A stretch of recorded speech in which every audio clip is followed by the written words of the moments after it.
좁은 길을 걸으며 밤낮 할렐루야. 다시 한번 1절로 고백합시다. 내가 매일 기쁘게 내가 매일 기쁘게 순례의 길 행함은 주의 팔이 아니라고 하니요. 그렇습니다. 내가 주의 큰 복을 받는 참된 비결은 주의 영이 함께하니라. 성령이 계시게 우리에게 할렐루야 함께하시네. 좁은 길을 걸으며 밤낮 기뻐하는 것 주의 영이 함께하시네. 성령이 계시네. 아멘. 성령이 지금 나에게 할렐루야 할렐루야 함께하시네. 좁은 길을 걸으며 밤낮 기뻐하는 것 주의 아멘. 나와 동행하시고 모든 염려하시니 나는 숲의 새와 같이 기쁘다. 아멘.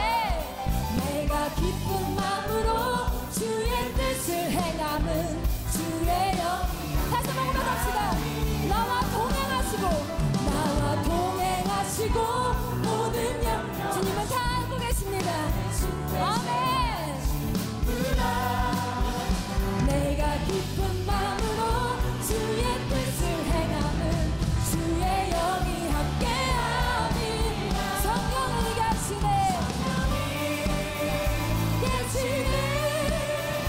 할렐루야 함께하시네.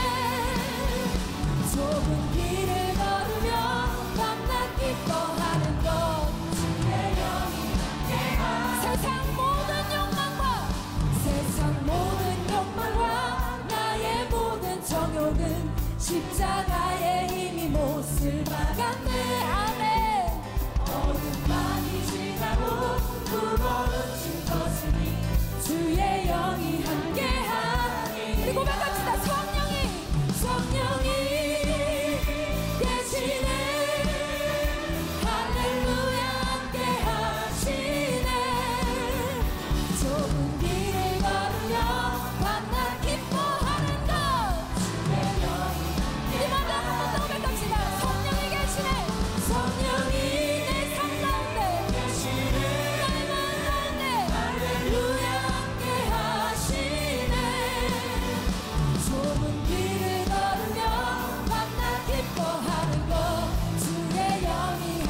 마음이 있는 곳에 나의 마음이 있기를 원해요.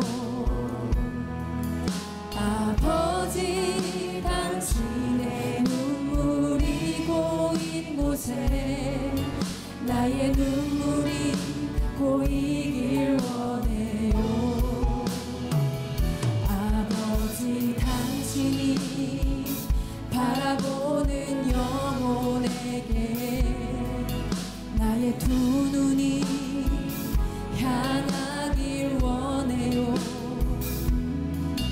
아버지 당신이 울고 있는 어두운 땅에 나의 두 발이 향하길 원해요. 나의 마음이 아버지의 마음 하나 내 모든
오늘 사랑의 능력으로 세상을 이기십시오라고 하는데 굉장히 중요한 포인트가 하나 있는데, 이 사랑이 우리들 안에서 어떤 정체성을 가지고 사랑이 우리들에게 무엇인가를 오늘 아는 것이 중요할 것 같아요. 사람은 태어나면서부터 이름을 지어줍니다.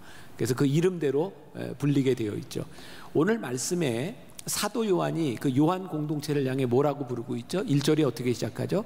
사랑하는 자들아, 이렇게 시작을 하고 있어요. 사랑하는, 여기에 어떤 의미가 있어요? 굉장히 중의적인 의미가 있죠. 사랑하는 아들아, 이 말은 내가 너를 사랑한다, 이런 의미도 있고, 사랑하는, 동사적인 의미로 보면 요한 공동체에 있는 사람이 누군가를 사랑하는 아들아, 자들아, 이렇게 볼 수도 있어요. 그 NIV 영어 성경에 보면 그냥 제가 이제 여러분들 첫 인사에 사랑하는 여러분 하는 것처럼 Dear friend, 이렇게 사랑하는 여러분, 이렇게 인사를 하죠.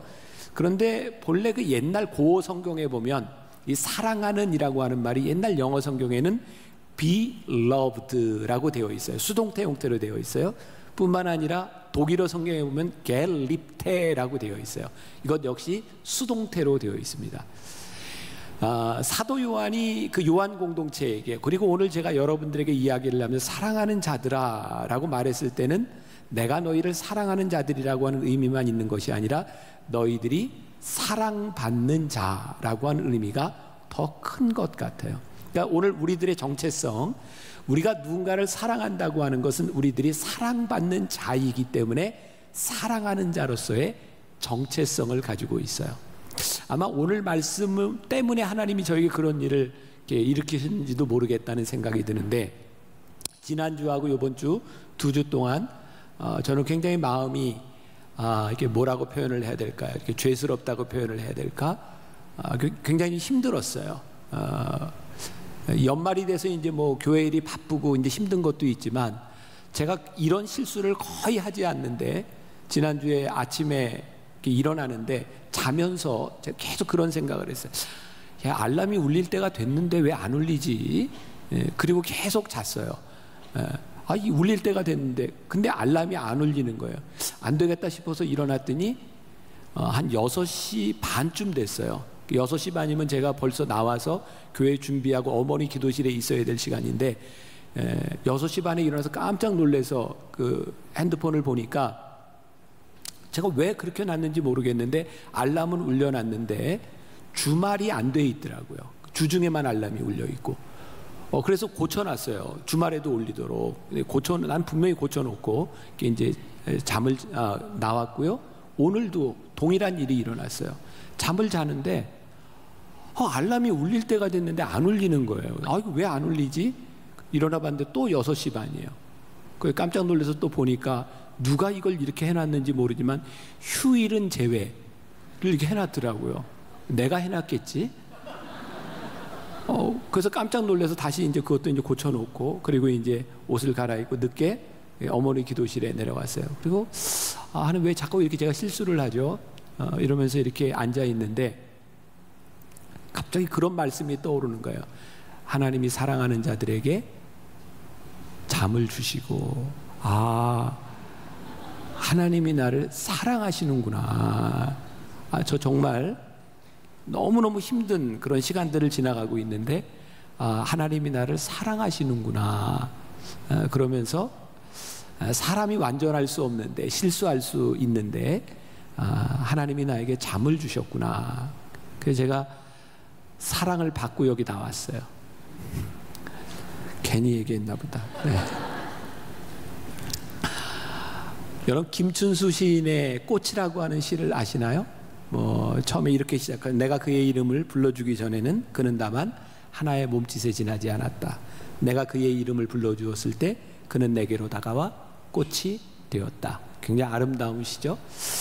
참 세상에 많은 꽃이 있지만 우리들이 이름을 불러주기 전에 그 꽃은 우리들에게 큰 의미를 가지지 않아요.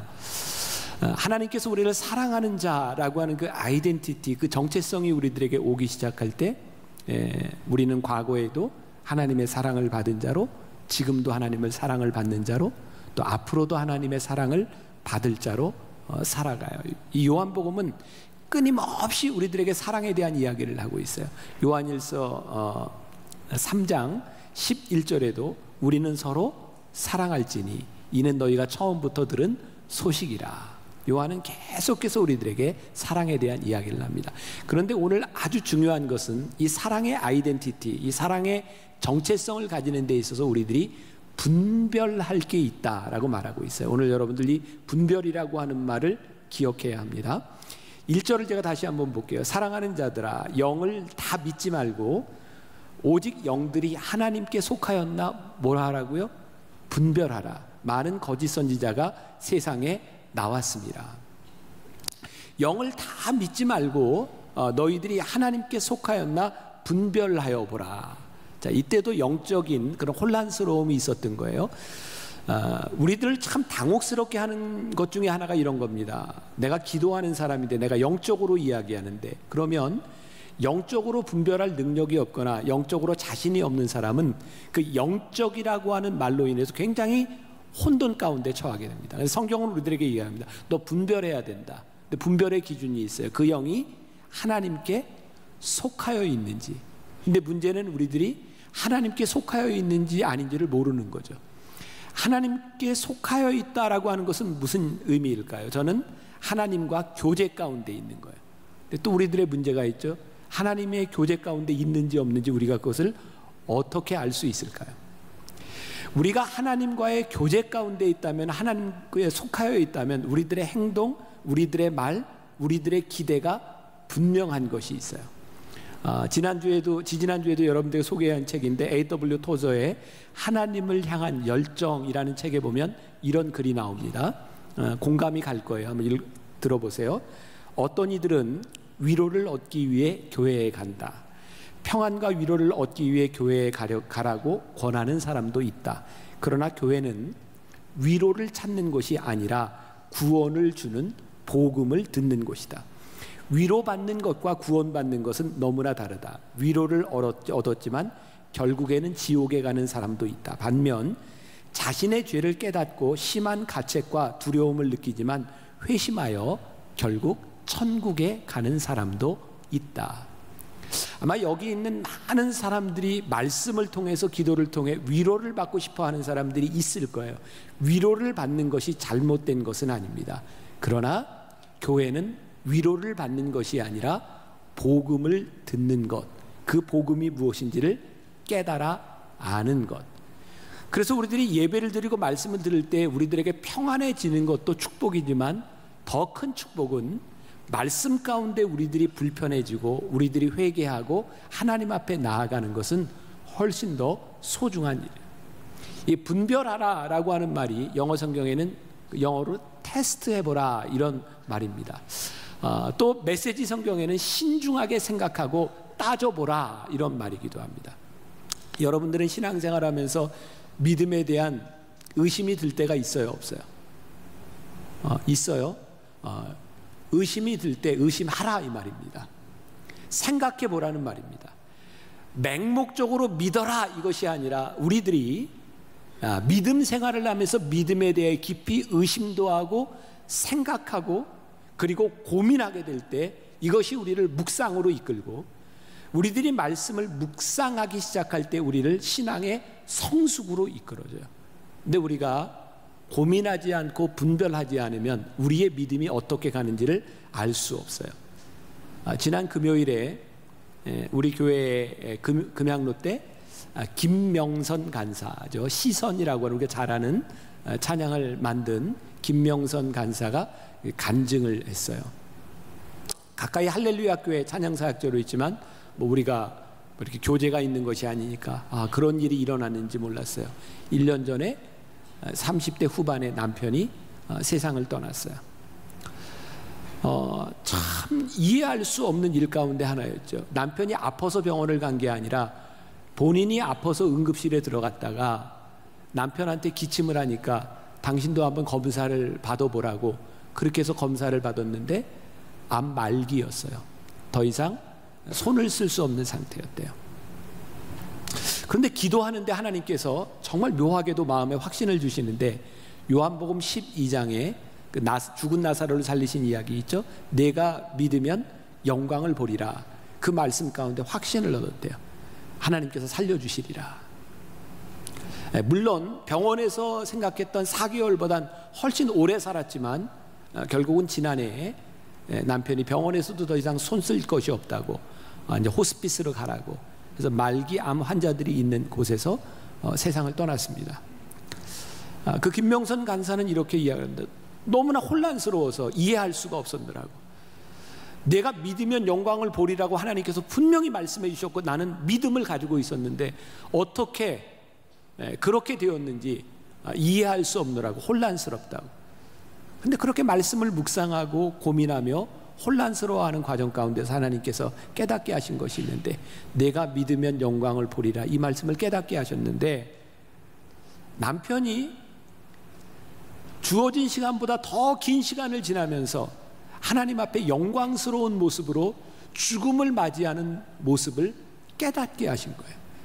내가 믿으면 영광을 보리라라고 하는 것이 내 남편을 살리리라고 하는 방식이 아니라 내 남편을 통하여 하나님의 영광이 드러나게 하리라고 하는 것을 깨닫게 되었다는 거예요. 우리는요, 우리의 상식을 가지고 믿음을 이해할 수 없을 때가 참 많습니다.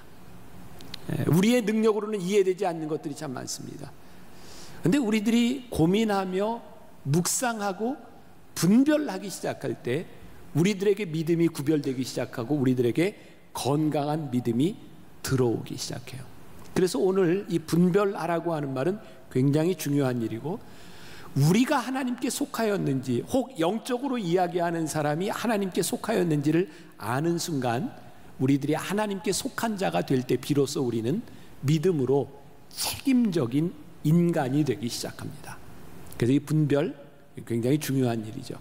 자, 오늘 1절 말씀과 2절 말씀, 3절 말씀을 연결해서 한번 보도록 하겠습니다. 자, 띄워주세요. 같이 한번 봅니다. 시작. 사랑하는 자들아, 영을 다 믿지 말고 오직 영들이 하나님께 속하였나 분별하라.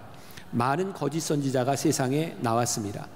이로써 너희가 하나님의 영을 알지니 곧 예수 그리스도께서 육체로 오신 것을 시인하는 영마다 하나님께 속한 것이요, 예수를 시인하지 아니하는 영마다 세상에 속한 것이 하나님께 속한 것이 아니니 이것이 곧 적 그리스도의 영이니라. 오리라 한 말을 너희가 들었거니와 지금 벌써 세상에 있느니라. 아주 흥미롭죠. 하나님의 영을 아는 사람은 어떤 사람이냐? 예수 그리스도께서 육체로 오신 것을 시인하는 자마다. 아주 중요한 이야기예요. 우리 믿음의 기본을 이야기하는 거예요. 예수 그리스도를 시인하지 않는 것은 그 어떤 것도 하나님께로부터 온 것이 아니라 세상으로부터 왔다는 거예요. 자, 여러분, 우리가 이렇게 머릿속에 떠오르는 이단들이 있어요. 여러분들의 뭐 여호와 증인, 뭐 통일교 많이 떠오르죠. 지금 뭐 안상홍, 뭐 하나님의 교회, 뭐 신천지 많이 있어요. 여러분, 이단들이요, 사람들에게 접근하는 방식이 뭔지 아세요? 선행입니다. 이단들은 장학 사업을 참 많이 합니다. 어려운 사람을 돕는 일들을 많이 합니다. 통일교 같은 경우에는 문화적으로도 많은 일을 하고요. 또 통일교에서는 목회자들을 이렇게 막 돈을 들여서 성지순례도 시켜주고 뭐 이런 일들을 많이 합니다. 아주 중요한 게 있어요. 기준이 뭐냐는 거예요. 선행이 아니라는 거예요. 우리는 세상적으로 기독교를 설명하고 싶어 합니다. 그래서 이 기독교가, 우리가 믿는 신앙을 자꾸 윤리적인 종교로 우리들이 치부할 때가 있어요. 선행의 종교로 우리들이 생각할 때가 있어요. 기독교는 철저하게 예수님을 그리스도로 하나님의 아들로 고백하는 것이 아니면 이것은 근본적인 신앙에 대한 문제인 거죠. 지난주에도 제가 요즘 강의하고 있는 감신대 대학원생들하고 대전에 있는 어떤 교회를 방문했어요. 멘토링이라는 수업이기 때문에 좋은 교회를 방문해서 목사님들의 이야기를 듣는 시간이거든요. 대전에 이렇게 평신도 사역을 잘하는 교인들 양육을 잘하는 교회였어요. 한 학생이 목사님에게 이렇게 물었어요. 목사님, 크리스찬과 난 크리스찬의 차이가 뭡니까? 여러분 속으로 한번 대답해 보세요. 크리스찬과 예수를 믿는 사람과 비그리스도인의 차이는 무엇일까요? 아마 그 학생의 질문 가운데는 이런 의미가 담겨져 있을 것 같습니다. 아니, 교회를 다니고 훈련을 많이 받는 것 같지만 모두가 크리스찬 같지 않은 거예요. 이 목사님이 이렇게 대답했어요. 우리의 삶에서 예수님을 주님이라고 고백하면 크리스찬이고, 예수님을 주로 고백하지 못하고 아직도 내 삶의 주인이 나이면 넌 크리스찬입니다. 전 요즘 그런 생각을 많이 해요. 교회 안에서 열심히 신앙생활을 한다고 다 그리스도인이 아닐 수 있다. 오늘 우리들에게 중요한 것은 열심이 아니라 제대로 잘 믿는 것이다. 예수 그리스도가 우리들의 삶의 주인이 된다고 하는 것은 우리의 상식으로 이해되는 것이 아닌 것 같아요. 그런데 우리는 자꾸 상식선에서 교회를 설명하려고 해요. 영은 영으로, 하나님께 속한 자는 하나님의 말씀으로 이해가 되고 그렇게 고백되는 거예요. 그래서 사도 바울은 고린도전서 1장 18절에서 이렇게 말을 합니다. 십자가의 도가 멸망하는 자들에게는 미련한 것이요 구원을 받는 우리에게는 하나님의 능력이라. 오늘 하나님의 사랑이 우리들에게 능력이라고 하는 것이 뭐예요? 믿지 않는 사람들에게는 너무너무 어리석은 일이에요. 근데 하나님을 믿는 우리들에게는 그것이 능력이라고 말씀하고 있어요. 제가 말씀을 준비하면서 읽었던 어떤 책에 그런 내용이 있더라고요. 어떤 분이 평생 신앙생활을 하면서 이렇게 모셨던, 함께 신앙생활을 했던 담임 목사님에 대한 기억이에요. 수십 년 설교를 들었는데 머릿속에 그 목사님의 설교가 하나도 기억에 남는 게 없대요. 그런데 분명한 건 그분으로 인하여 자기가 하나님을 믿게 되었고, 그분이 함께 했던 말씀과 기도를 통해서 변화되었다는 거예요. 무슨 의미인지 아세요? 다른 건 모르지만 그분을 통해서 주님을 보았다는 거예요. 우리가 아무리 선행을 해도 선행이 드러나는 것은 우리들에게 우리의 신앙과 관계 있는 것이 아닙니다. 오늘 제가 여기서 설교를 하는데, 만나교회가 많은 착한 일들을 하는데, 추수감사절에도 많은 선행을 하고 있는데, 그 일들을 통하여 그리스도가 드러나고 주님이 고백되어야 교회이지, 선행을 하는 공동체, 교회 안에 설교를 하는 목사가 십자가를 가리고 있다면 그것은 올바른 공동체가 아니라는 거예요. 피터 드라커라고 여러분들 들어보셨죠? 유명한 석학이죠? 그 사람이 이런 얘기했어요. 세계의 최악의 실패는 중요하지 않은 것에 성공하는 것이다. 하긴 새겨둘 만한 좋은 말인데, 최악은 중요하지 않은 것에 성공하는 것이. 저는 이 글을, 이 문장을 우리 교회에 이렇게 적용해 봤어요. 교회에 있어서 최악의 실패는 복음 이외의 다른 것으로 교회가 성장하거나 복음 이외의 다른 것으로 교회가 성공을 이야기하는 것이 아닐까. 그래서 교회 안에서 성공주의를 이야기하고 성장주의를 이야기하면서 우리가 잘못하면 복음을 왜곡시킬 수 있는 위험이 있어요. 올해가 종교개혁 500주년입니다. 여러분들 종교개혁하면 중세의 타락상이 떠오를 거예요. 어떤 타락이 떠올라요? 면죄부, 또 성직 매매. 여러분 생각해 보세요. 어떻게 면죄부라고 하는 걸 여러분들 어떻게 이해하세요? 면죄부가 뭔지 아세요? 우리 부모님이 세상을 떠났어요. 근데 천국에 갔는지 안 갔는지 몰라요. 내가 면죄부를 사는 순간 이 돈이 땡그랑 소리를 내고 떨어지는 순간 연옥에 있는 너희 부모가 천국으로 갈 것이다. 또 심지어는 마지막에 어떻게까지 면죄부를 팔았는지 아세요? 너희들이 면죄부를 사면 너희들이 앞으로 지을, 미래에 지을 죄도 용서받는다. 그렇게 면죄부를 팔았어요. 근데 사람들이 그걸 삽니다. 사는 것도 문제 있지만 왜 교회가 면죄부를 팔아서 무엇을 하려고 했을까요? 여러분 세계사에서 배웠죠. 면죄부 팔아서 뭐 하려고 그랬어요? 성 베드로 성당을 짓기 위해서, 호화로운 성당을 짓기 위해서 면죄부를 팝니다. 무엇이 잘못됐는지 아세요? 주는 그리스도시여 살아계신 하나님의 아들입니다라고 하는 고백 위에 교회가 세워지는 것이 아니라 언제부터인가 교회가 커다란 건물 위에 세워지는 것이 성공이라고 생각하고 그것이 믿음의 본질이라고 생각하니까 교회가 잘못돼 가기 시작하는 거죠. 우리가 흔히 기복신앙 이런 얘기를 합니다. 왜 우리가 기복신앙을 비판할까요? 기복신앙이 뭐예요? 예수 믿고 잘 된다는 거예요. 그게 잘못됐나요? 아니, 잘못되지 않았어요. 예수 믿고 잘 돼야 돼요. 여러분들이 돈도 벌면 좋아요. 여러분들이 좋은 학교를 가면 좋아요. 결혼도 잘하면 좋아요. 그런데 중요한 것은 예수를 믿는 목적과 신앙의 본질이 기복에 있는 것이 아니라 주는 그리스도시여 살아계신 하나님의 아들입니다라고 하는 믿음 가운데 있는 것이지, 기복에 우리의 신앙의 목적이 있는 것은 아니라는 거예요. 예수님을 고백하는 사람들이 예수님을 많이 이렇게 따랐습니다. 그런데 예수님을 고백한다고 하면서 예수님답지 않은 것에 속해 있었어요. 참 놀랍죠? 교회에 속해 있으나 하나님께 속하지 않을 수 있다고 하는 것이, 그것을 우리가 무엇을 통해 알 수 있어요? 우리가 복음의 본질이라고 이야기하는 예수님이 어떤 분인지 성육신에 대해서 이야기하는 구절이 있어요. 이걸 조금 어려운 이야기로 하면 헬라어의 케노시스라고 합니다. 이런 것들은 기억해 놓으면 신앙생활하는 데 도움이 돼요. 케노시스 따라해 볼까요? 케노시스. 케노시스 헬라어예요. 자기를 비운다 이런 의미입니다. 케노시스. 그냥 한국말로 이렇게 쓰세요. 케노시스. 헬라어 못 쓰잖아요. 그죠? 케노시스. 자기를 비움이라는 거예요. 빌립보서 2장 6절부터 8절까지 말씀. 자, 이 케노시스의 복음이 무엇인지 제가 한번 읽어 드릴게요.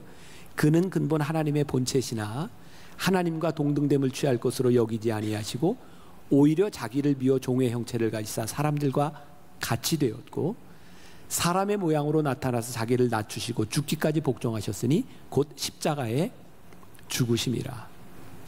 예수님이 이 땅 위에 오신 것에 대해서 가장 잘 설명해 놓은 것이 자기를 비워 종의 몸을 입고 이 땅 위에 오셔서 십자가에 죽기까지 복종하셨으니 곧 십자가에 죽으심이라.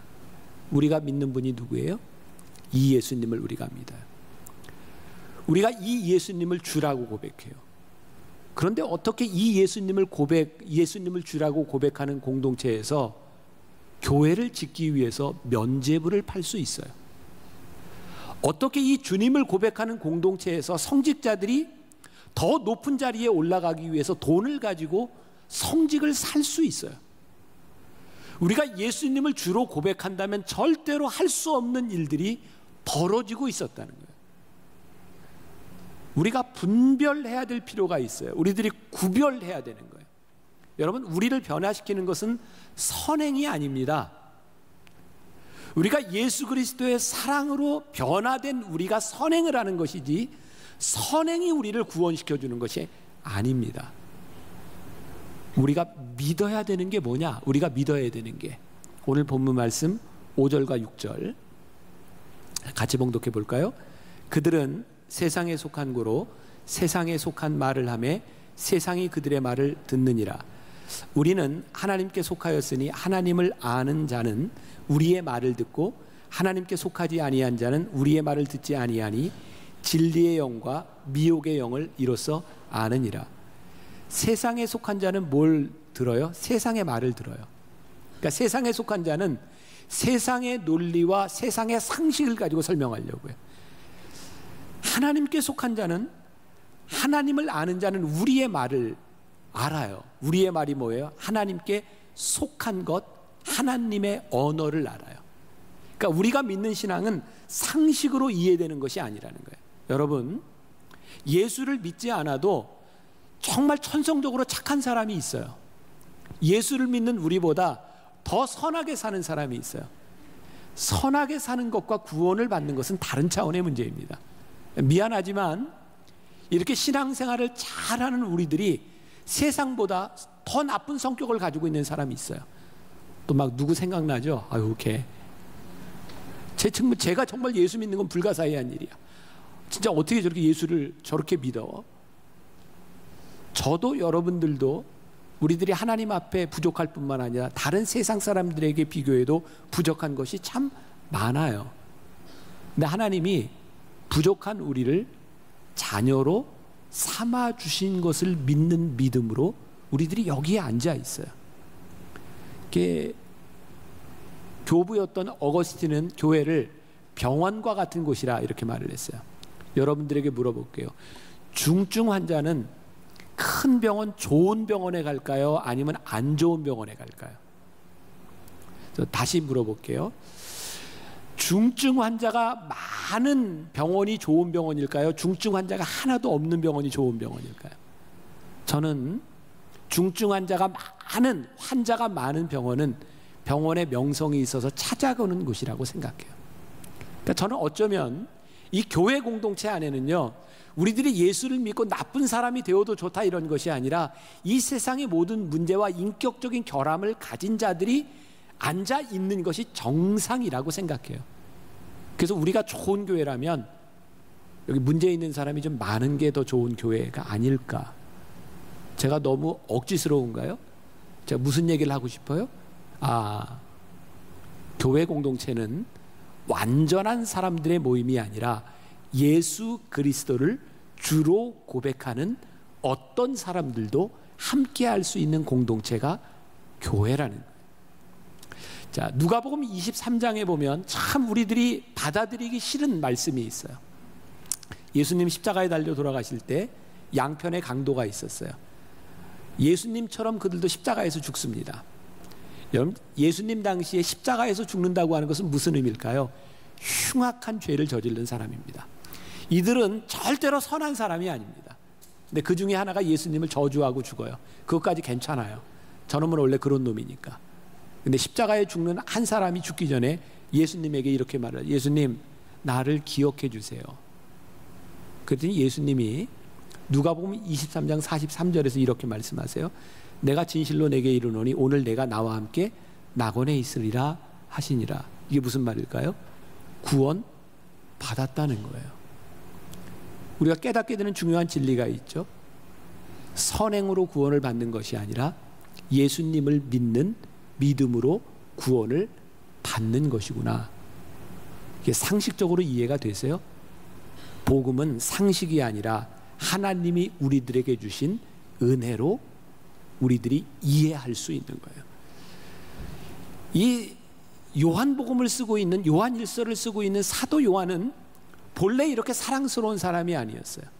근데 놀랍죠. 하나님이 요한을 부르셔서 그를 사랑의 사도로 만들어 가세요. 우리가 하나님 앞에 나올 수 있는 것은 자격이 있기 때문에 하나님 앞에 나온 것이 아니라 하나님 앞에 나왔기 때문에 자격 있는 사람이 되는 거예요. 유명한 빌리그레암 목사님은 이런 말을 하죠. 내가 구원을 받은 것은 수천 수만 명을 전도했기 때문이 아니라 내가 죄인이기 때문이다. 우리가 하나님 앞에 믿음으로 설 수 있는 것, 우리들이 구원받은 백성으로 설 수 있는 것은 우리의 선행이 아니라 우리가 죄인이기 때문이에요. 자, 이 말에 여러분들 오해가 없기를 바라요. 우리가 나쁘게 살아도 된다 이런 말 아닌 거 알죠?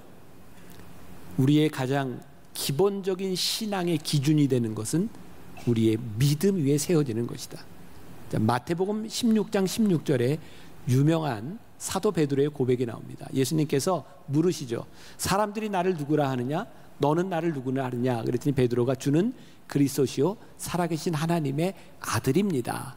그랬더니 예수님이 그 얘기를 들으시고 17절과 18절에서 이렇게 말씀하세요.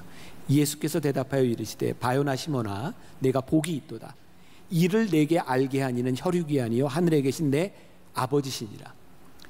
베드로가 한 이 고백이 육적으로 하는 고백이 아니라는 거예요. 하늘 아버지께서 하시게 하는 거. 또 내가 내게 이르노니 너는 베드로라. 내가 이 반석 위에 내 교회를 세우리니 음부의 권세가 이기지 못하리라. 예수님이 교회를 어디다 세우셨어요? 주는 그리스도시요 살아계신 하나님의 아들입니다 라고 하는 고백 위에 교회를 세우셨어요. 교회는 예수님을 주로 고백하는 공동체가 모인 것이 교회고, 예수님을 주로 고백하는 공동체가 선행을 하고, 예수님을 주로 고백하는 공동체가 기적을 경험하기도 하는 것이지 기적과 선행 위에 세워진 곳이 아니에요. 예수님께서 기적을 행하실 때 많은 사람들이 따라왔어요. 예수님이 그 많은 사람들을 데리고 교회를 세우시지 않았어요. 예수님이 오병이어의 기적을 행하셨어요. 예수님께서 그 풍성한 음식과 풍성함 위에 교회를 세우시지 않았어요. 예수님은 고백 위에 교회를 세우셨어요. 우리가 믿는 것은 기적과 선행을 믿는 것이 아니라 기적을 베푸시는 주님을 믿고 우리로 하여금 선행을 행하시게 하시는 주님을 믿는 것이 우리의 고백이라고 하는 것. 이게 요한이 그 당시에 영을 분별하지 못하고 있는 사람들을 향하여 너희들이 어떻게 영을 분별할지에 대한 기준을 분명하게 이야기하고 있어요. 내가 여기 보니까 여기 지금 앉아있는 우리 청년인데 다른 사람은 잘 모를 수도 있으니까 괜찮아요. 나쁜 얘기 아니니까. 여러분, 제가 만나교회 개척 초기에 81년 개척할 때 내가 고등학교 2학년이었어요. 만나교회 개척할 때. 그때 저기 처음에 압구정동에 있는 상가 건물에서 시작을 했는데, 그리고 이제 천막으로 옮겨오게 됐는데, 그때 학생부가 남학생은 나 딱 하나였고 여학생들만 한 10여 명 됐어요. 그러니까 내가 어떤 존재였겠어요. 교회 오빠. 게다가 내가 기타도 치죠. 내가 유머도 하고 재밌죠. 내가 레크레이션 강사도 하고 그랬거든요. 인기가 있었을까요, 없었을까요? 있었어요. 교회 오빠. 그러니까 나를 오빠라고 부르던 지금 여자들이 우리 교회 권사가 여럿 있어요. 근데 그 권사님 아들이 지금 여기 앉아 있는데, 한 번은 새벽 예배를 마치고 나는데 그 권사님이 나에게 이제 상담을 요청했으니까 이제 어렸을 때부터 알았기 때문에 이제 그렇게 이야기를 할 수 있었던 것 같아요. 아들에 대한 이야기였어요. 아들이 체육학과를 가려고 열심히 준비를 했는데 다리가 부러져서 시험에 떨어졌어요. 얼마나 억울해요. 재수를 하고 삼수를 하고 또 시험을 준비할 때 다리를 또 다쳤어요. 근데 잘 치료해서 아마 시험도 보고 점수도 좋았는데 떨어진 거예요. 어떤 목회자였는지 모르지만 우리 교회 어떤 목회자가 그랬다 그래요. 거 보세요. 하나님의 뜻이 어디 있는지 아들이 신학을 해야 되는 거 아니냐고. 그때 그 아들이 그렇게 얘기를 했다 그래요.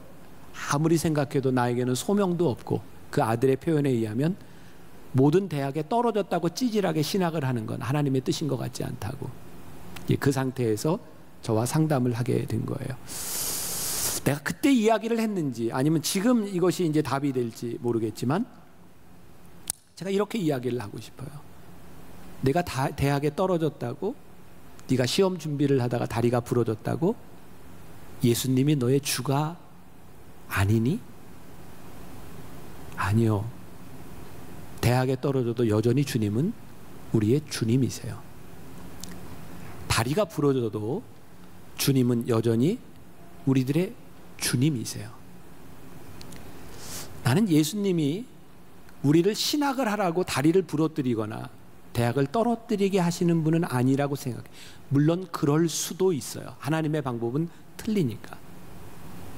여러분, 우리가 정말 실력이 안 되는데 정말 너무너무 시험을 잘 본 기적이 일어났어요. 여러분들이 구원받은 자라서 일어난 기적일까요? 저는 아니라고 생각해요. 은혜입니다. 우리들이 설명할 수 없는 은혜인 건 분명해요. 난 지금도 내가 이제 82년도 12월에 우리 때는 학력고사라는 걸 봤어요. 그때는 시험을 보고 나면 집에 돌아와서 TV에서 채점을 했습니다. 내가 채점을 하는데 어쩜 찍은 게 맞는 거야. 찍은 게 맞아. 와, 정말 하나님이 날 사랑하시는 것 같아. 정말 하나님이 날 사랑하셔. 내가 하나님의 은혜로 내가 고백할 수는 있겠지만 하나님이 나만 사랑하셔서 그렇게 한 일은 아니죠. 만일 우리가 교통사고가 났는데 진짜 다른 사람은 다 죽고 나만 살았어요. 하나님 앞에 내가 구원받은 백성이기 때문에 나만 살았을 거야? 아니요. 누군가 구원받은 백성도 그 자리에서 죽을 수 있어요. 여러분, 우리들의 문제가 뭔지 아세요? 기복신앙이 뭔지 아세요? 우리들은 예수님이 나의 주님이라고 하는 것보다 더 중요한 게 있는 거예요. 우리의 믿음이 흔들리는 이유는 뭔지 아세요? 예수님을 주로 고백하는 고백이 아니라 내가 이 세상에서 얼마나 잘 되고 돈을 벌고 좋은 대학에 가고 좋은 직장에 가는가, 이것이 내가 하나님의 자녀된 믿음의 표징이라고 생각하니까 우리들이 흔들리는 거예요. 근데 오늘 중요한 말씀이 있어요. 오늘 요한일서 4장 4절 말씀인데, 자녀들아 너희는 하나님께 속하였고 또 그들을 이기었나니 이는 너희 안에 계신 이가 세상에 있는 자보다 더 크심이라. 기가 막힌 말씀이에요. 너희가 하나님께 속하였고 또 그들을 이기었나니 그 이유가 뭐예요? 너희 속에 계신 이가 너보다 크심이라. 예수 그리스도를 우리의 주로 고백하는 그분이 훨씬 더 크신 분이기 때문에 우리들은 다리가 부러지고 시험에 떨어져도 그것이 우리의 믿음의 근본을 흔드는 일이 아니에요. 우리들에게 생각할 수 없는 하나님의 은혜를 경험할 수 있는 일들이 있어요. 와, 정말 하나님 나 사랑하시는구나. 근데 그것이 구원받는 것과는 다른 문제입니다. 여러분들이 세상에서 어려운 일을 당할 수 있어요. 근데 여러분들이 정말 지질이 안 되고 힘든 시간을 지나가는 그것 때문에 여러분들이 하나님 앞에 버림받은 게 아니라 이 말이에요. 그보다 더 큰 이가 우리 안에 계심으로 인하여 우리들이 넉넉히 이기느니라. 그때 우리는 하나님의 자녀임을, 우리들이 구원받은 백성임을 선포할 수 있는 거야. 넉넉히 이기느니라. 근데 우리가 이 믿음을 가지지 못하고 살아간다면 우리는 정말 쉽게 흔들릴 것 같아요. 요한일서에 여러 가지 비유들이 나오고 있는데 빛과 어둠에 대한 원리를 가지고도 이야기하고 사랑과 죄에 대해서도 이야기를 하죠. 몇 주 전에 제가 그런 설교했죠. 빛이 들어가면 어둠은 물러간다고. 빛이 들어가면 어두움을 물리치는 거예요. 우리 안에 예수 그리스도를 주로 고백하는 믿음이 있으면 우리들이 물리칠 수 있는 거예요. 유신 독재 때 많이 힘들었던 사람 중에 하나가 이제 고인이 된 김영삼 대통령입니다. 김영삼 대통령이 단식투쟁을 할 때 그런 이야기를 들어본 사람이 있을 거예요. 닭의 목을 비틀어도 새벽은 온다. 그리고 결국 대통령도 됐죠. 닭의 목을 비틀어도 새벽은 온다. 그게 그로 하여금 단식하게 만들고 견디게 만드는 거죠. 우리 안에 넉넉하게 이기시는 그분이 우리 가운데 있을 때 가짜가 드러납니다.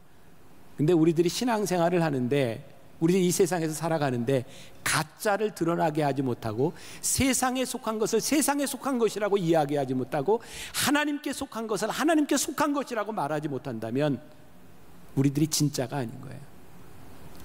가짜는 진짜 옆에 서면 드러납니다.